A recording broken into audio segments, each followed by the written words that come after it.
Sir ತಗೊಳ್ಳಿ sir, ನಿಮ್ಮ ದುಡ್ಡು ವಾಪಸ್ ಕೊಡ್ತೀನಿ. ಫಸ್ಟ್ ಟೈಮು ನೀವು ಹೇಳ್ದಂಗೆ ನಡ್ಕೊಂಡಿದ್ದೀರಾ. ಏನು ಮಾಡೋಕ್ಕಾಗುತ್ತೆ ಸರ್, ನನಗೂ ಕರೆಕ್ಟ್ ಟೈಮಿಗೆ ತಂದುಕೊಡ್ಬೇಕು ಅಂತ ಇರುತ್ತೆ. ಆದರೆ ಹಣೆ ಬರಹ ಎಲ್ಲ ಎಡವಟ್ಟಾಗ್ಬಿಡುತ್ತೆ. ನೋಡಿ, ಮನುಷ್ಯ ಅಂದಮೇಲೆ ಎಡವೋದು ಸಹಜ. ಹಾಗಂತ ಎಡವೋದನ್ನೇ ಅಭ್ಯಾಸ ಮಾಡ್ಕೋಬಾರ್ದು. ಈಗ ನೀವು ನಿಮ್ಮ ಮಾತಂತೆ ಉಳಿಸ್ಕೊಂಡಿದ್ದೀರಾ, ಹೀಗೆ ನಮ್ಮ ವ್ಯವಹಾರ ಮುಂದುವರಿತಾ ಇರಲಿ. ಬೇಡ ಸರ್, ನಿಮ್ಮ ಹತ್ರ ದುಡ್ಡು ತಗೊಂಡಾಗಲ್ಲ, ಬರೀ ಎಡವಟ್ಟೆ. ಸಣ್ಣ ಪುಟ್ಟದಲ್ಲ, ಲಕ್ಷ ಲಕ್ಷ ಕಳ್ಕೊಂಡಿದ್ದೀನಿ. ಈ ವ್ಯವಹಾರನ ಇಲ್ಲಿಗೆ ಮುಗಿಸ್ಬೇಡ. ಅಲ್ರಿ, ನಿಮ್ಮ ಕಷ್ಟಕ್ಕೆ ಅಂತ ನಾವು ದುಡ್ಡು ಕೊಡ್ತೀವಿ, ನೀವು ಸರಿಯಾಗಿ ಬಡ್ಡಿ ಕಟ್ಟಿದ್ರೆ ತಾನೇ ನಮ್ಮ ಜೀವನ ನಡೆಯೋದು. ಅದನ್ನು ಕೇಳೋದೇ ತಪ್ಪು ಅನ್ನೋ ರೀತಿ ಮಾತಾಡ್ತಾ ಇದ್ರಲ್ಲ ನೀವು. ಈಗ ನಾವಿಷ್ಟು ದುಡ್ಡು ಕೊಟ್ಟು ನಿಮ್ಮದಿಂದ ಇರೋಕ್ಕಾಗುತ್ತಾ ಹೇಳಿ? ನಾವೇನು ಮನೆ ಒಳಗಡೆ ದುಡ್ಡಿನ ಗಿಡ ನೆನೆಸಿದೇನ್ರಿ? ಅಯ್ಯೋ, ಈಗ ಅವೆಲ್ಲ ಯಾಕೆ ಸರ್? ವ್ಯವಹಾರ ಮುಗಿದು ತಾನೆ, ಸುಮ್ಮನೆ ಯಾಕೆ ಏನೇನೋ ಮಾತಾಡ್ತೀರಾ? ನಾನು ಮನೆ ಡಾಕ್ಯುಮೆಂಟ್ಸ್ ಕೊಡಿ, ನಾನು ತೊಗೊಂಡು ಹೊರಡ್ತೀನಿ.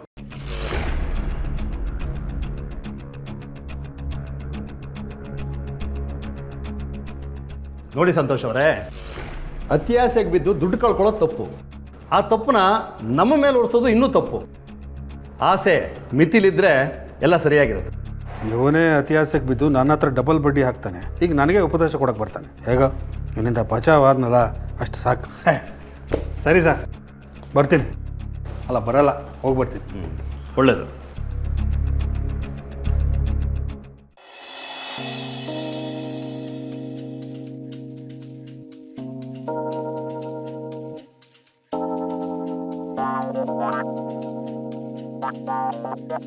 ಏನದು ಅಷ್ಟೊಂದು ದುಡ್ಡು ಎಲ್ಲಿಂದ ತಂದ್ಯೋ? ನನ್ಗ ವಿಡಿಯೋ ಕಣ. ಎಲ್ಲಿಂದ ತಂದ್ಯೋ ಇಷ್ಟೊಂದು ದುಡ್ಡು? ಅಲ್ಲಿ ಕಾರ್ನರ್ ಇದೆಯಲ್ಲ, ಅಲ್ಲಿ ಯಾರಿಗೆ ಬೇಕು ದುಡ್ಡು ಅಂತ ಕೇಳ್ತಾ ಇದ್ರು. ಏನ್ ಬ್ರೋ ನೀನು ಸೀರಿಯಸ್ ಆಗಿ ಕೇಳ್ತಾ ತಮಾಷೆ ಮಾಡ್ತಿದ್ಯಲ್ಲ? ಇನ್ನೇನೋ ದುಡ್ಡು ಸಿಕ್ಕಿದೆ ತಾನೆ, ಖುಷಿ ಪಡೋದು ಬಿಟ್ಟು ಎಲ್ಲಿಂದ ಬಂತು ಅಂತೆಲ್ಲ ಕೇಳಿದ್ರೆ ಕೋಪ ಬರಲ್ವಾ? ನೋಡೋ, ಮೊದಲು ಈ ದುಡ್ಡನ್ನ ತೊಗೊಂಡೋಗಿ ನಿಮ್ಮ ಅತ್ತೆ ಹುಡುಗನ ಬಿಡಿಸ್ಕೊಂಡು ಅವ್ರಿಗೆ ಕೊಟ್ಬಿಡು. ಅವರು ನಿನ್ನ ಮೇಲೆ ಇಟ್ಟಿರೋ ನಂಬಿಕೆನ ಉಳಿಸ್ಕೊ. ಇಲ್ಲಾಂದ್ರೆ ನೀನು ಬೀದಿಗೆ ಬರ್ತೀಯಾ, ನಿನ್ನ ಸಂಸಾರನೂ ಬೀದಿಗೆ ಬರುತ್ತೆ. ಯಪ್ಪ ಬ್ರೋ, ನೀನು ಹೇಳ್ತಿರೋದು ಈ ಮಾತು, ನೀನು ಆಡ್ತಿರೋದು ಅಲ್ವೋ? ಯಾವಾಗಿಂದ ಇಷ್ಟೊಂದು ಒಳ್ಳೆನಾಗ್ಬಿಟ್ಟಿಯ ನೀನು? ಅಲ್ಲ, ಇಷ್ಟೊಂದು ದುಡ್ಡನ್ನ ಧಾರಾಳವಾಗಿ ಕೊಟ್ಟಿಯಲ್ಲ, ಅದಕ್ಕೆ ಕೇಳ್ತಾ ಇದ್ದೆ. ನಂಬಿಕೆನೇ ಬರ್ತಾ ಇಲ್ಲ ನನಗೆ. ನೋಡ, ತಪ್ಪು ನನ್ನಿಂದನೇ ಆಗಿರೋದಲ್ವಾ? ಪಾಪ ನೀನು ನನ್ನಿಂದ ತುಂಬ ನೋವು ಅನುಭವಿಸಿದ್ಯಾ. ಅದಕ್ಕೆ ನನ್ನ ತಪ್ಪು ನಾನೇ ಸರಿ ಮಾಡ್ಕೋಬೇಕಲ್ವಾ? ಅದಕ್ಕೆ ಈ ದುಡ್ಡನ್ನ ಕೊಡ್ತಾ ಇದ್ದೀನಿ. ಹಾಗಾದ್ರೆ ಧಾರಾಳವಾಗಿ ಏನು ಕೊಡ್ತಿಲ್ಲಪ್ಪ, ನಿಮ್ಗೆ ಆದವಾಗ ವಾಪಸ್ ಕೊಡು. ವಾಪಸ್ ಕೊಡ್ಬೇಕಾ? ಅಶಿಶು, ನಿನ್ನ ಕೈಲಿ ಆಗಲ್ಲ ಅಂತ ನಂಗೆ ಚೆನ್ನಾಗಿ ಗೊತ್ತಪ್ಪ. ಅದಕ್ಕೆ ಆದರೆ ಕೊಡು, ಇಲ್ದಿದ್ರೆ ಬಿಡು. Thank you bro, thank you so much. ನನ್ನ ಮರ್ಯಾದೆ ಉಳಿಸ್ಬಿಟ್ಟೆ. ನೀನು ತಮ್ಮ ಅಲ್ವೇನಾ? ಅಣ್ಣನಾಗಿ ತಮ್ಮನ ಗೌರವ ಕಾಪಾಡಬೇಕಾಗಿರೋದು ನನ್ನ ಕರ್ತವ್ಯ ಅಲ್ವಾ? ಇನ್ಮೇಲೆ ಒಂದು ಕೆಲಸ ಮಾಡಬೇಕು ಅಂದರೆ 100 ಸಲ ಯೋಚನೆ ಮಾಡೋಣ. ಹೌದು. ಇಲ್ಲಾಂದ್ರೆ ಇನ್ಯಾವತ್ತೂ ಹೋಗ್ತಿದ್ದ ಜೀವ ಇವತ್ತೇ ಹೋಗ್ಬಿಡುತ್ತೆ ಅಷ್ಟೇ. ಹಾಗೆಲ್ಲ ಹೇಳ್ಬೇಡ ಬ್ರೋ. ನಾನಿನ್ನೂ ಬದುಕಬೇಕು ಅಂತಿದ್ದೀನಿ, ಜೀವನದಲ್ಲಿ ಏನೇನೋ ಸಾಧಿಸ್ಬೇಕು ಅಂತಿದ್ದೀನಿ. ಸ್ಟಾರ್ಟಪ್ಪು, ಬಿಸ್ನೆಸ್ಸು, ಏನು ಬೇಕಾದ್ರೂ ಮಾಡ್ಕೊಳಪ್ಪ. ನೆಟ್ಟಿಗೆ ಒಂದು ಕೆಲಸ ಹುಡ್ಕೊ, ನಿನ್ನ ಹೆಂಡತಿ ನಂಬಿಕೆನ ಉಳಿಸ್ಕೊ. ಮನೆಯಲ್ಲಿ ಹೆಂಡತಿಯರು ಖುಷಿಯಾಗಿರ್ಬೇಕು ಕಣ, ಆಗ ಗಂಡಸರು ದಿಲ್ದಾರಾಗಿರ್ತೀವಿ. ಏನಂತೀಯ? ನೀನು ಇಷ್ಟೊಂದು ವೇದಾಂತಿ ಆಗೋದು ಚೆನ್ನಾಗಿರ್ಲ ಕಣ. ಆದರೂ ಇವತ್ತು ನನ್ನ ಪಾಲಿಗೆ ನೀನೇ ದೇವರಪ್ಪ.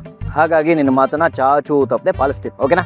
ಇದೇ ಖುಷಿಗೆ 1 ತಿಂಗಳು ಕಾಫಿ, ಟೀ, ಸಿಗರೇಟು ನನ್ನ ಬಿಲ್ಲು, ಎಣ್ಣೆ ನಿಮ್ಮದು, ಊಟ ನಮ್ಮದು. ಓಕೆನಾ? ಆಯ್ತು ಬಿಡ. Thank you. ಟೀ ಕುಡಿಯೋಣ.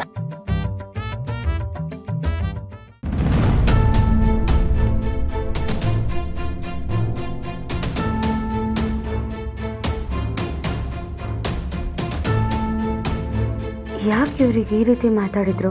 ಅವ್ರು ಮಾತಾಡೋದು ನೋಡಿದ್ರೆ ನನಗೆ ಹೇಳ್ದಾಗಿತ್ತು. ನಿಜವಾಗ್ಲೂ ನನಗೆ ಹೇಳಿದ್ರ ಅಥವಾ ಬಿಸ್ನೆಸ್ಸಲ್ಲಿ ಯಾರಿಗಾದ್ರೂ ಹೇಳಿದ? ನಂಬಿಕೆ ಬದಲಾವಣೆ ಬಗ್ಗೆ ಮಾತಾಡೋದು ನೋಡಿದ್ರೆ ನನ್ನ ಮೇಲೆ ಏನಾದರೂ ಅನುಮಾನ ಬಂದಿದ್ಯಾ? ಚಾನ್ಸೇ ಇಲ್ಲ. ಯಾಕಂದರೆ ನಾನು ಅವ್ರನ್ನ ಫಾಲೋ ಮಾಡ್ತಿರೋದು ಅವ್ರಿಗೆ ಗೊತ್ತೇ ಇಲ್ಲ. ರಾತ್ರಿ ಆ ಗೋಡೌನ್ ಹತ್ರ ಹೋಗಿರೋದು ಗೊತ್ತಿಲ್ಲ. ಹಾಗಿದ್ಮೇಲೆ ಬಿಸ್ನೆಸ್ಸಲ್ಲಿ ಏನೋ ಆಗಿರಬೇಕು, ಅದಕ್ಕೆ ಹೀಗೆಲ್ಲ ಮಾತಾಡ್ತಿದ್ದಾರೆ ಅನ್ನಿಸ್ತಿದೆ. ರಾತ್ರಿ ಅಂತೂ ಅಮ್ಮನ್ನ ಬಿಡಿಸ್ಕೊಂಡು ಬರೋದಕ್ಕಾಗಲೇ ಇಲ್ಲ. ಈಗ ಹೋಗಿ ವೆಂಕಿ ಅಣ್ಣ ನಮ್ಮನ್ನ ಕರ್ಕೊಂಡು ಬರಲೇಬೇಕು.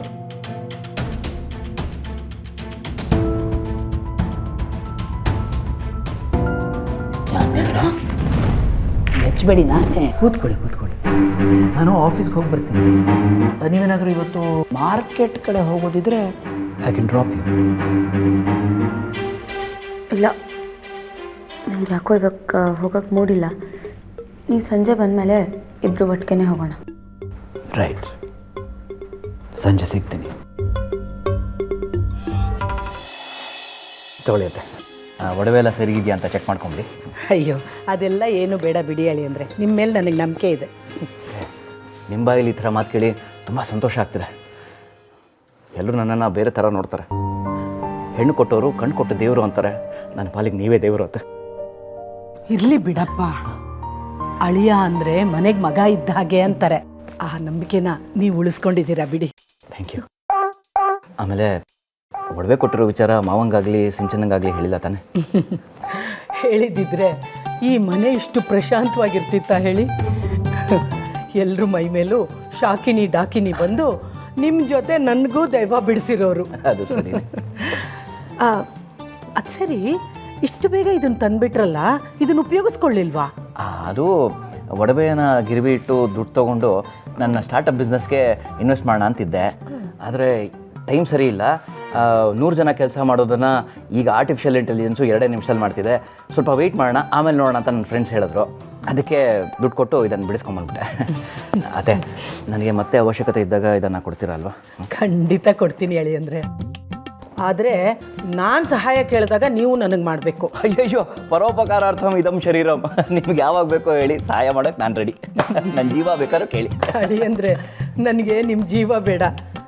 ನನ್ನ ಮಗಳು ಸಿಂಚನನ ನೀವು ಚೆನ್ನಾಗಿ ನೋಡಿಕೊಂಡ್ರೆ ಅಷ್ಟೇ ಸಾಕು. ಅರೇ ಏನು ಹೇಳ್ತಿರತ್ತೆ? ಚೆನ್ನಾಗಿ ನೋಡ್ಕೋತೀನಿ, ಡೋಂಟ್ ವರಿ.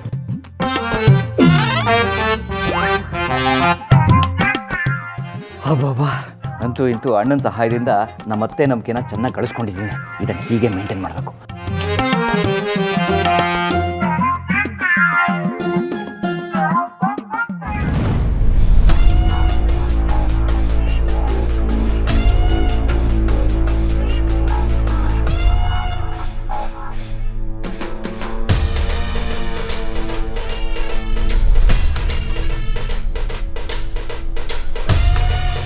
ಇಲ್ಲೇ ಅಮ್ಮನ ಕೂಡ್ಸಿದ್ರಲ್ಲ, ಎಲ್ಲ ಹೋದ್ರು?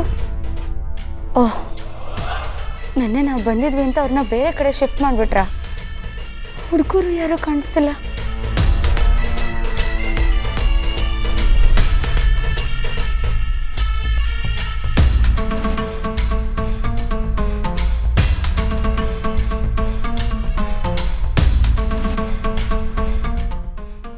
ಅಮ್ಮ, ಅಮ್ಮ